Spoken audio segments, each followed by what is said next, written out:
Señor, gracias por Rodolfo, gracias por Mabel que están con nosotros esta mañana, gracias por tu espíritu, gracias por tu palabra. Háblanos, Señor, estamos atentos en el nombre de Jesús. Amén. Gracias, Walter. Buenos días a todos. Es un gusto venir a compartir a mi casa, porque acá yo tuve la oportunidad de conocer al Señor, acá está mi pastor, y entonces uno, aunque hace mucho tiempo que no está por acá, siente en su corazón que esta es su casa. Yo hace ya 30 años que me fui de Santa Fe, pasó el tiempo, pero siempre volvemos acá y mucho más es el gozo cuando tenemos que compartir algo. Y yo le doy gracias a Dios porque hay muchos valientes que pasaron la tormenta, que se tentaron a quedarse un ratito más, pero resistieron la tentación y vinieron en esta mañana a compartir la palabra de Dios. Yo quiero decirles algo, no les voy a hablar de administrar recursos en la vida profesional, para lo cual Dios siempre me ha hablado de cómo hacer muchas cosas en mi vida profesional. Yo tengo una gran carga y esta carga tiene que ver de cómo nosotros como recursos de Dios administramos las cosas de Dios. Yo quiero decirles que he tenido mucha carga sobre el rol de la iglesia en este tiempo, porque nosotros venimos a veces muy condicionados por una forma de ver la iglesia. Y la verdad es que estamos en tiempos finales. Muchas cosas que están pasando nos dicen de que se están cumpliendo las profecías de la Biblia y de que está ahí a la puerta de que se den los acontecimientos del final. Y creo, convencido, de que es un tiempo en el cual la iglesia tiene que ser un ente transformador. Pero la iglesia no va a transformar si primero no nos transformamos nosotros. Y ese es el tema que quiero compartirles en esta mañana. Transformados para transformar. Ustedes saben que en este tiempo hubo dos frases que a mí, dirían los chicos de hoy, me volaron la cabeza. Dos frases que me hicieron pensar y repensar conceptos que yo tenía mal incorporados en mi vida. La primera de ellas me la dijo un amigo, no hace mucho tiempo, vinimos a compartir algo a Rafaela y él me dijo, cuando hablábamos de iglesia y estábamos en un momento con el liderazgo, él dijo, che, nosotros cuando hablamos de iglesia siempre nos referimos al edificio, y él definió, la iglesia sos vos, 7x24, de lunes a sábado sos iglesia, y el domingo venimos a hacer lo que dijo Mati cuando dirigía la penúltima canción. El domingo venimos a celebrar. Nosotros tenemos un concepto de que nosotros de lunes a sábado vivimos como podemos, a veces como queremos, y el domingo venimos a hacer iglesia. Solamente vamos a convertirnos en un elemento transformador si transformamos el concepto de iglesia en nuestra cabeza. La iglesia sos vos, la iglesia soy yo. La iglesia empieza mañana cuando te levantás y comenzás a desayunar y compartís los primeros momentos con tu familia y te vas a tu trabajo y salís de ahí y te reunís a hacer algún deporte con amigos y de ahí volvés y así la vida va transcurriendo y vos, el día que interpretes que ahí donde estás, en el momento que te toca vivir, las 24 horas del día, sos iglesia, pensás como iglesia, vas a convertirte en un elemento transformador. La segunda frase se la escuché decir a Adrián Intrieri, que muchos de ustedes los conocen y particularmente los adolescentes, cuando él dijo, hacer iglesia no es ir a la iglesia, Hacer iglesia es ir al encuentro del prójimo. Porque te quiero recordar, por si no lo tenés presente, que el Señor Jesús dijo en su gran mandamiento que amemos a Dios por sobre todas las cosas, con todo nuestro corazón y con toda nuestra alma y con toda nuestra mente, y al prójimo, a las personas que están allá afuera, como a nosotros mismos. A partir de acá, yo interpreto de que Dios tiene propósitos personales para las personas. Dios tiene un propósito individual, ¿sabes? Hay algo que a nosotros nos cuesta entender. Dios te hizo particular, te hizo individual, te hizo con características especiales. Y como especial que sos para Dios, Él tiene cosas especiales para vos personalmente. Vos no sos una persona más, sos alguien que Dios hizo de una forma particular, a la cual le puso el toque particular de su poder y tiene propósitos particulares con vos.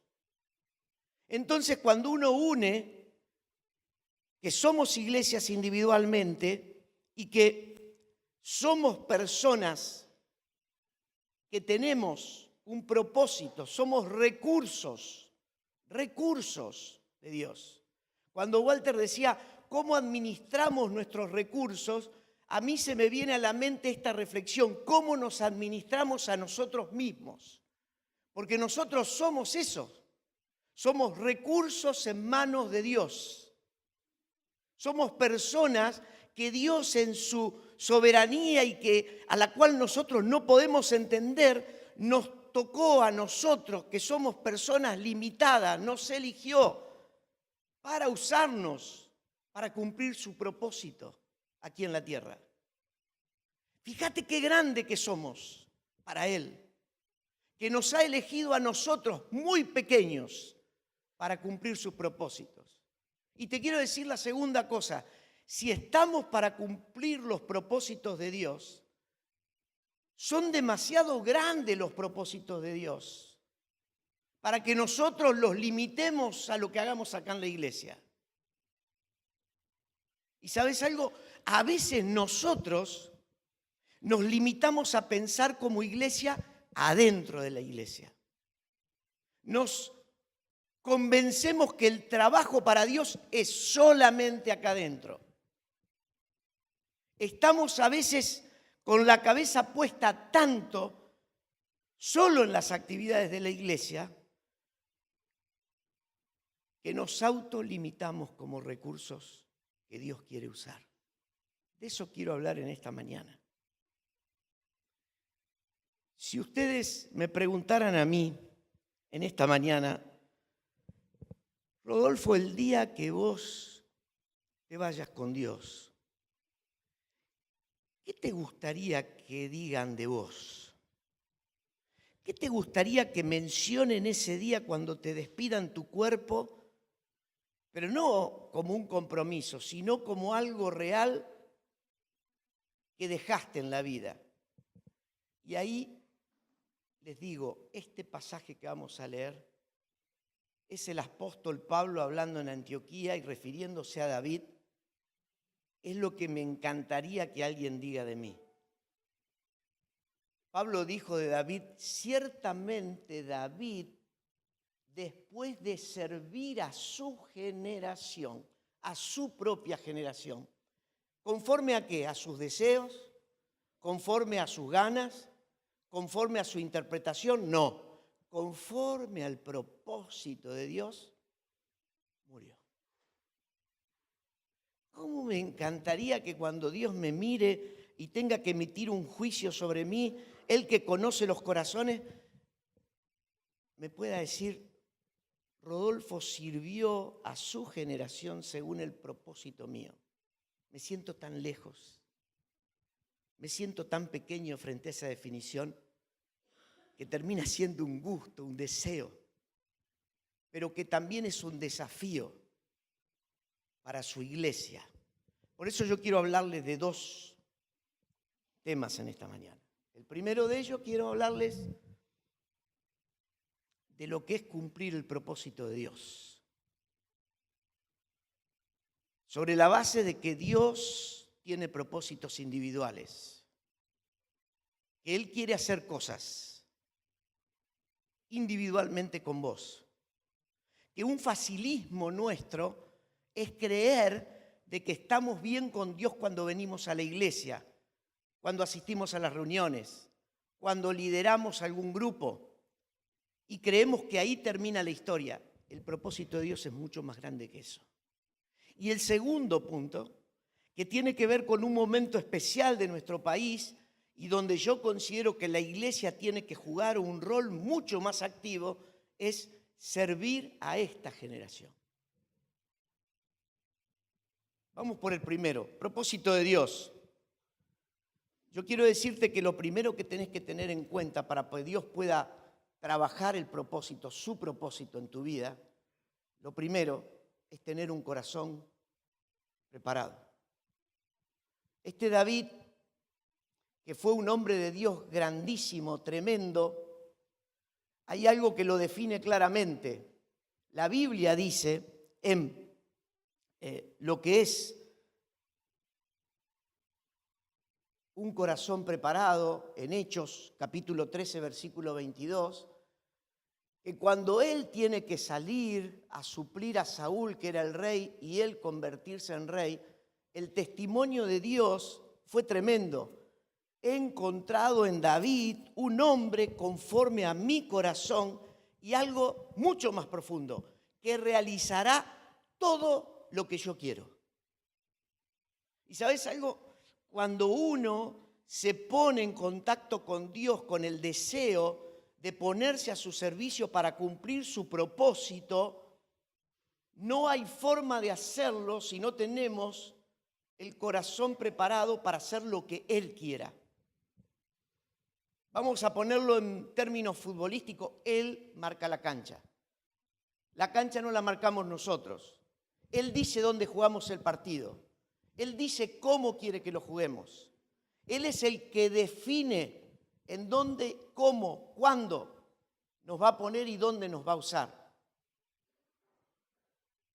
Para eso hay que preparar esto. Hay que tener el corazón preparado para aceptar y para decirle a Dios, Señor, en esta mañana, Señor, yo quiero que vos cumplas tu propósito en mí. Señor, yo quiero tener un corazón tan dispuesto, tan preparado, que haga lo que vos quieras que yo haga. El segundo punto tiene que ver con un tema que a mí particularmente me ha hecho mucho bien a lo largo de mis años como cristiano. Y tiene que ver con esto de aprender a pedir sabiduría de Dios. La Biblia habla de sabiduría. ¿Qué es sabiduría? Para que no tengamos confusión, sabiduría es el conocimiento aplicado a la acción. ¿Qué significa esto? No la quiero hacer difícil. Vos podés conocer de Biblia mucho. Vos podés ser un maestro, pero si no sabés aplicarla a las decisiones de tu vida todos los días, todos los minutos y en cada momento, no sirve. ¿Sabés que Salomón, cuando tuvo que suplir a su padre y se enfrentó frente a Dios, aquel pasaje que casi todos conocemos, en Primera de Reyes, capítulo 3, versículos 7 al 9, él hacía referencia a que iba a tener que enfrentar un desafío muy grande, que era reemplazar a su padre. Y ser rey no era cualquier cosa.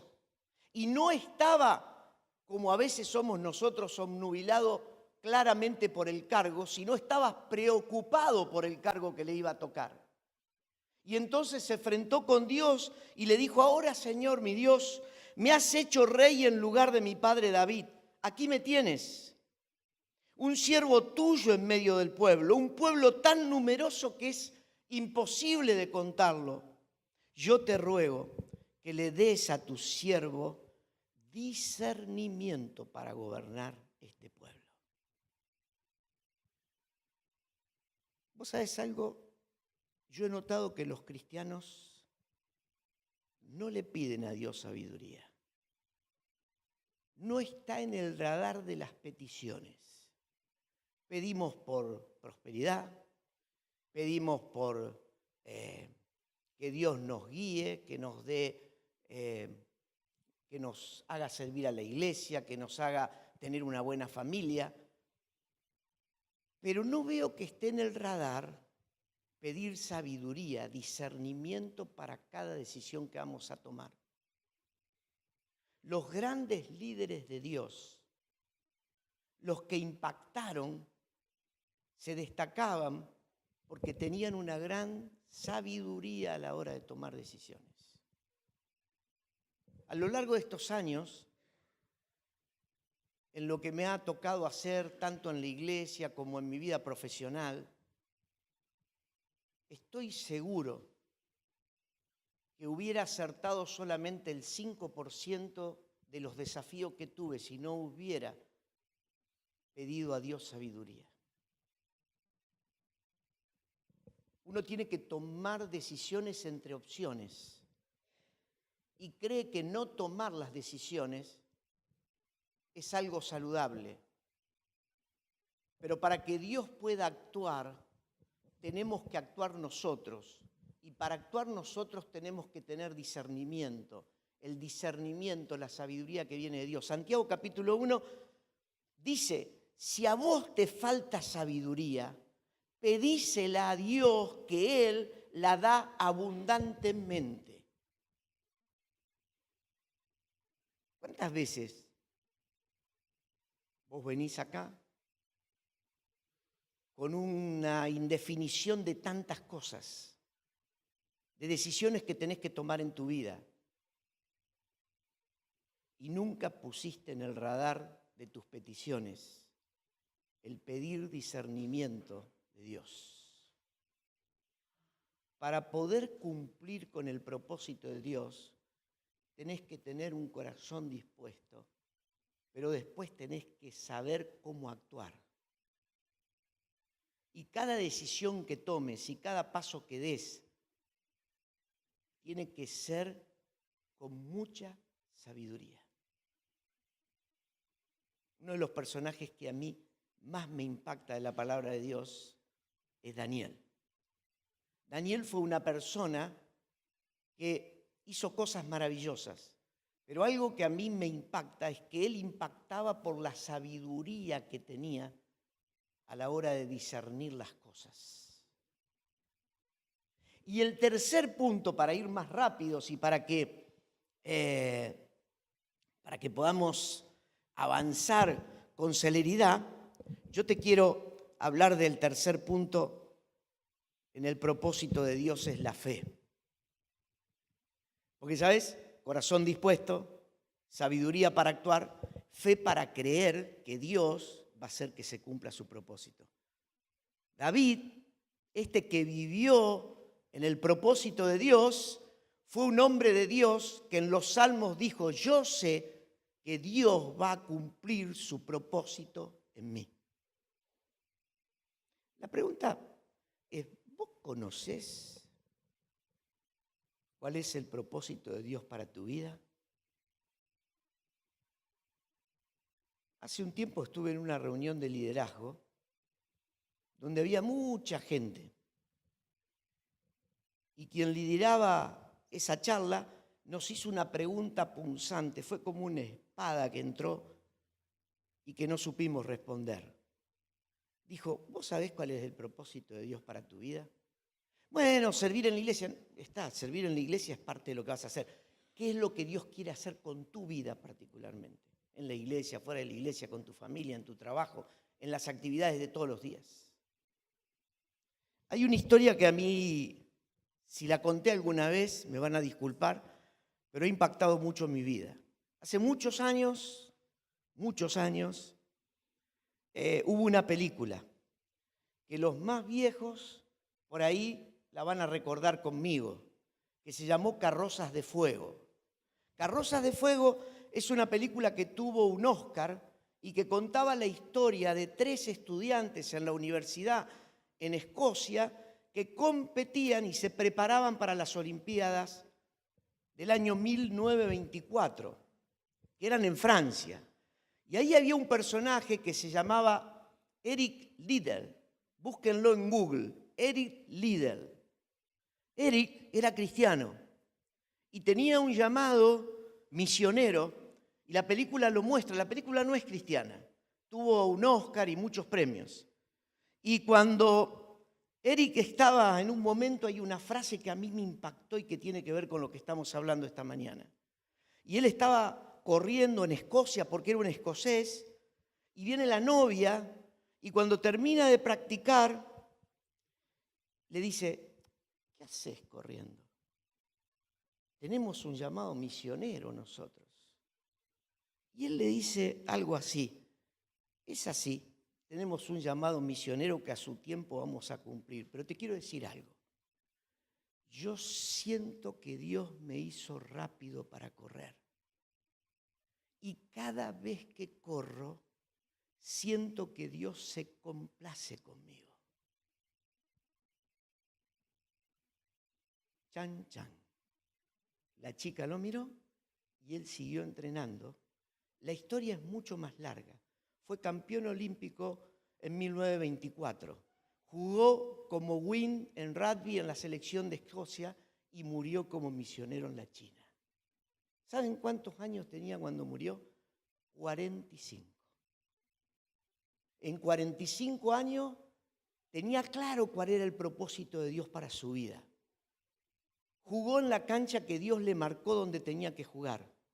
Impactó en su vida profesional y sirvió en su vida espiritual. Todo Escocia habló del cristiano, que había sido campeón olímpico y que terminaba hablando de Dios cada vez que terminaba una carrera. La pregunta dura de esta mañana: ¿vos sentís que Dios se complace viéndote hacer lo que haces? ¿Sentís que tu actividad, tu trabajo, todo lo que desarrollás es parte de su plan, de su propósito?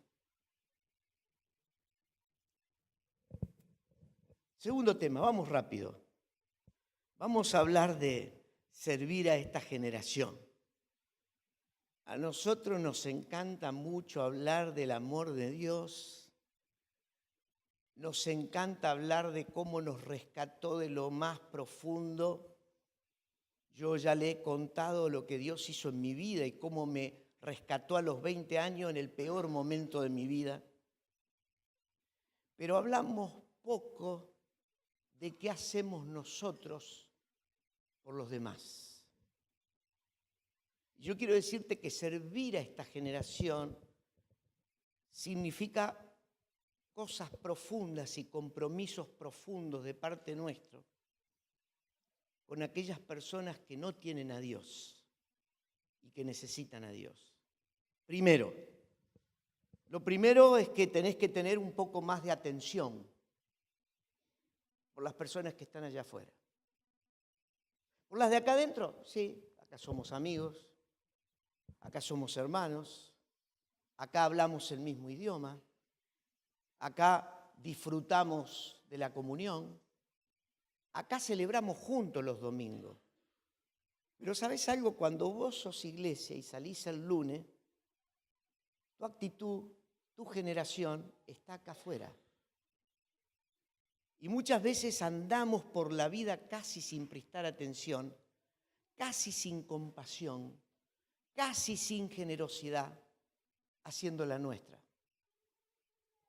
Yo quiero decirte que el Señor Jesús no nos enseñó eso. El Señor Jesús veía las multitudes y veía multitudes que estaban como ovejas que no tenían pastor, y la palabra compasión se repetía y se repetía. Jesús tenía compasión por las personas. Y esas multitudes que lo rodeaban no era la iglesia.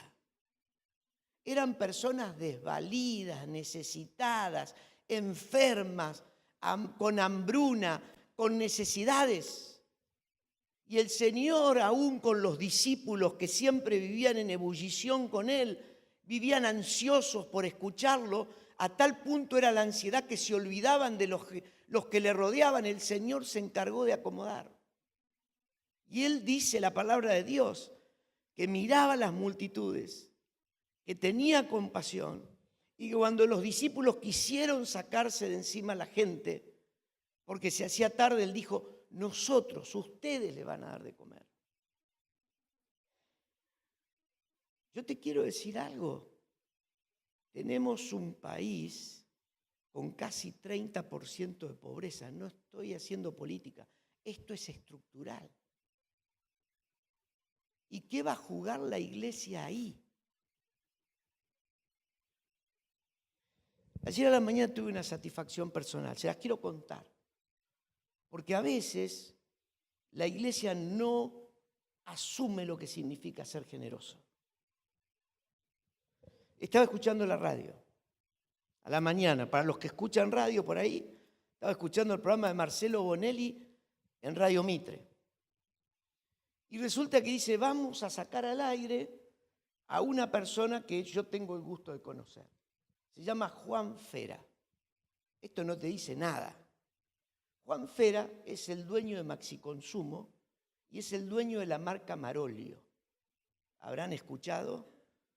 Yo tuve oportunidad de viajar con él. Es un empresario durísimo negociando, inquebrantable, no se le mueve una pestaña a la hora de negociar.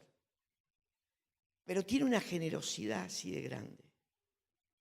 Y ayer lo llamaron para decirle, Juan, te agradecemos porque con la fundación están mandando alimentos de marca Marolio para que la gente coma, merendero, a comedores. Y es tan grande la cantidad que mandás que nos sorprenden y te lo queremos agradecer. Y Juan le contesta así, hay que agradecerle a Dios que me da para que yo pueda dar. Y confieso que dije, ¿y la iglesia? ¿Y vos? ¿Dónde está tu compasión y tu generosidad? Y yo, Rodolfo, ¿dónde está tu compasión y generosidad? Hay una generación ahí afuera que está esperando de nosotros, que aportemos, que nos conmovamos. No podemos ser indiferentes. Somos recursos de Dios andando por la calle y viviendo para servir a esta generación. Hace falta vida. Vida es más carácter, menos religión. ¿Sabes? Te quiero decir algo que si no te diste cuenta yo te lo voy a decir en esta mañana. La gente no quiere saber nada con las religiones.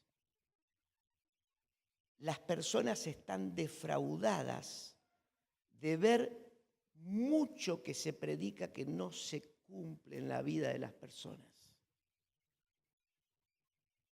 Y cuando uno habla de vida, habla de transmitir lo que es el fruto del Espíritu Santo.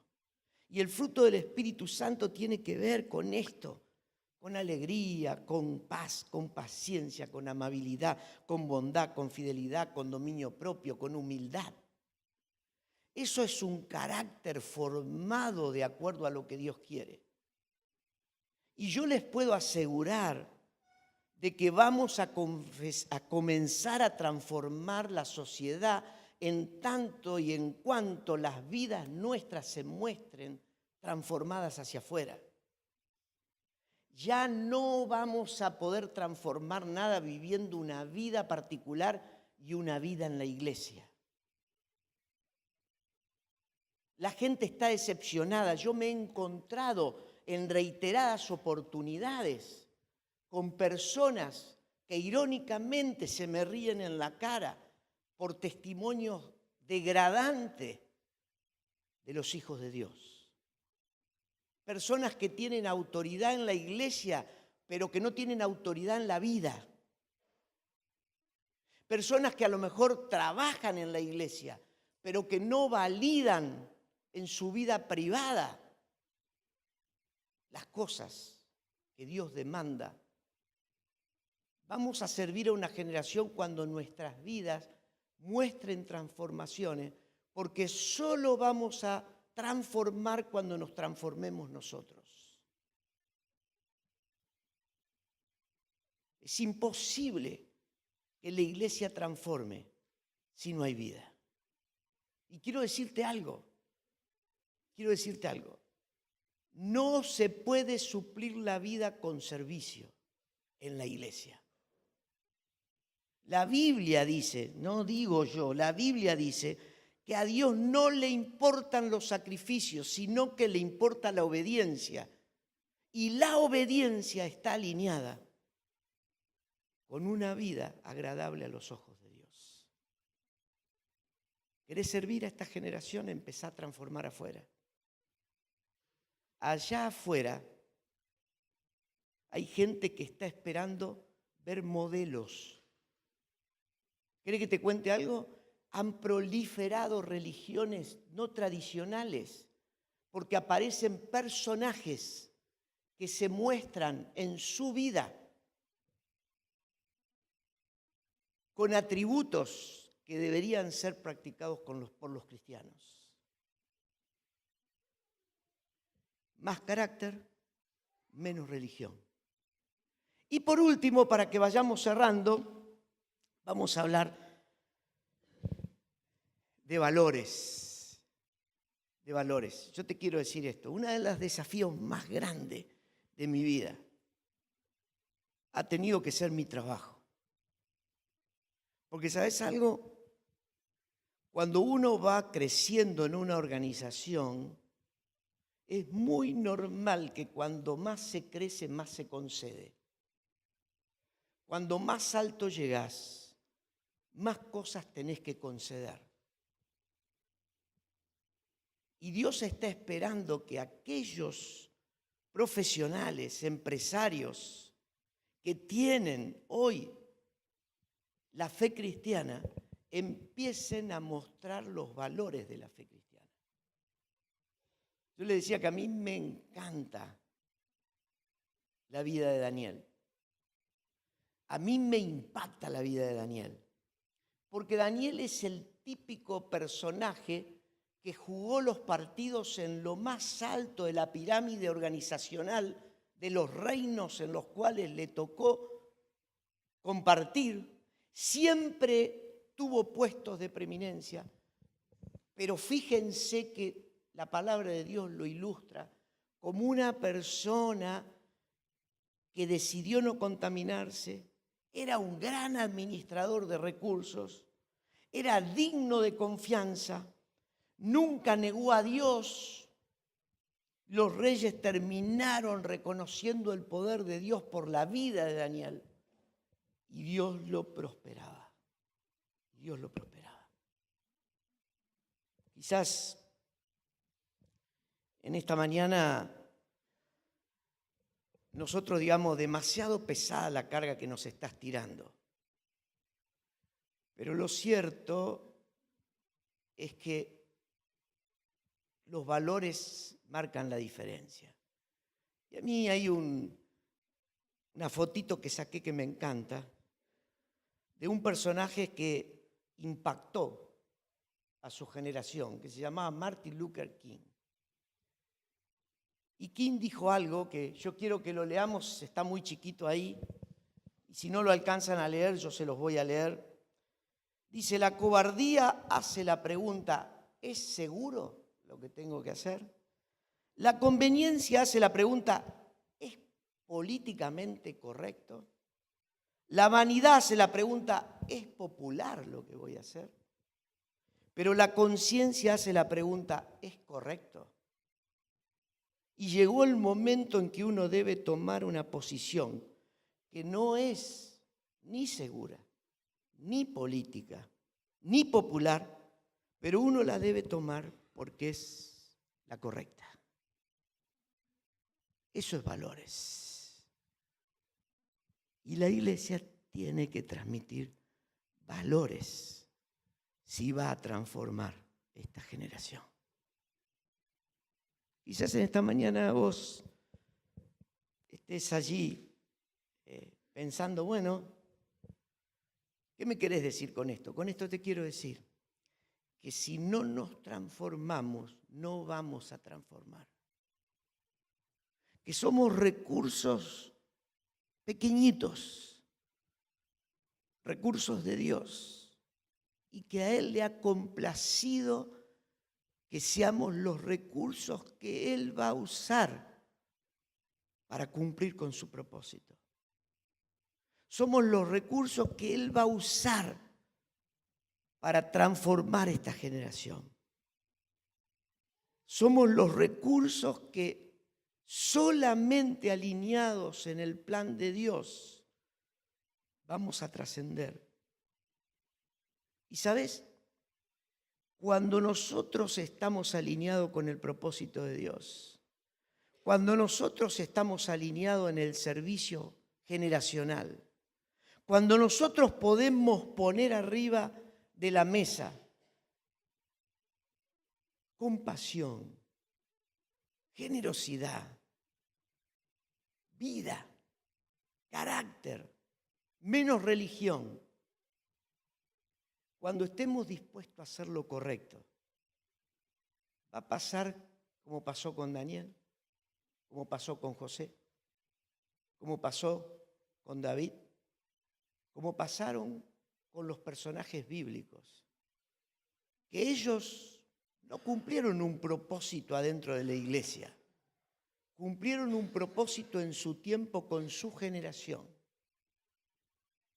Y el gran resultado fue que todos los reyes de la época, los gobiernos de la época, reconocían en esas personas que ahí estaba el único y gran Dios, nuestro Dios.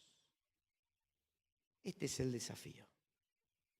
El desafío es, ya no podés ni vos ni yo dejar pasar más tiempo sin descubrir el propósito de Dios. Ya no podés ser indiferente a esta generación.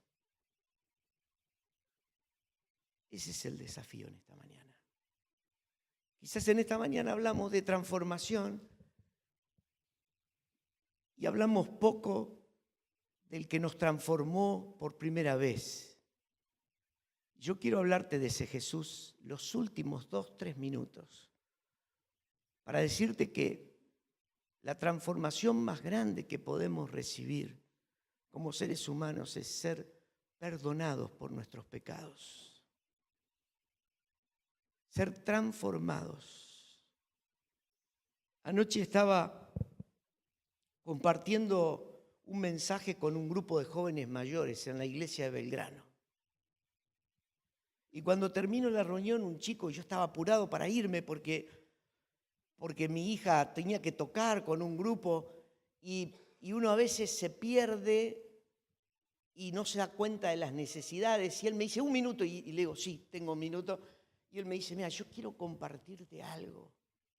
Yo vengo de una vida de alcoholismo, de fiesta, de degradación moral, y desde el 1 de marzo de este año, Dios me transformó. Y estoy luchando, pero ganando una batalla contra cosas que tengo que dejar. Y en ese momento, cuando él me hablaba, yo pensé en el día que Dios me transformó a mí. Que vine igual, gastado, agobiado, angustiado, desesperado. No hay calificativo para expresar cómo vine ese día. Y me encontré con Él. En esta mañana yo quiero decirte, si vos no has tenido ese encuentro con un Dios transformador, si solamente has venido a una religión, es tan simple, es abrir tu corazón, es decirle, Señor, limpiame, perdóname, Y ese Dios que es tan grande que no escatimonia a su propio Hijo, que murió en la cruz por vos y por mí, tiene un perdón tan abundante, tan sin límite, que es conmovedor. Quizás en esta mañana es tu mañana para transformar tu vida. Y deseo y quiero en mi corazón que tu vida sea transformada. Quiero que oremos en esta mañana. Y quiero que te lleves el gran desafío, el principal desafío. Vos sos la iglesia. Vos individualmente tenés un propósito que Dios quiere cumplir. Vos individualmente tenés que servir a esta generación. Y hoy domingo, hoy venimos a celebrar. Padre, te amamos y te damos gracias porque sos el gran transformador de las personas. Pero por esas cosas que no entendemos, nos eligiste a nosotros, Señor, para que seamos sal, para que seamos luz, para que seamos transformadores. Somos recursos en tus manos. Somos administradores de nosotros mismos para cumplir tu propósito. Señor, ayúdanos a influir sobre esta generación. Ayúdanos a transformar, pero primero transfórmanos a nosotros. Te lo pedimos en el nombre de Jesús. Amén.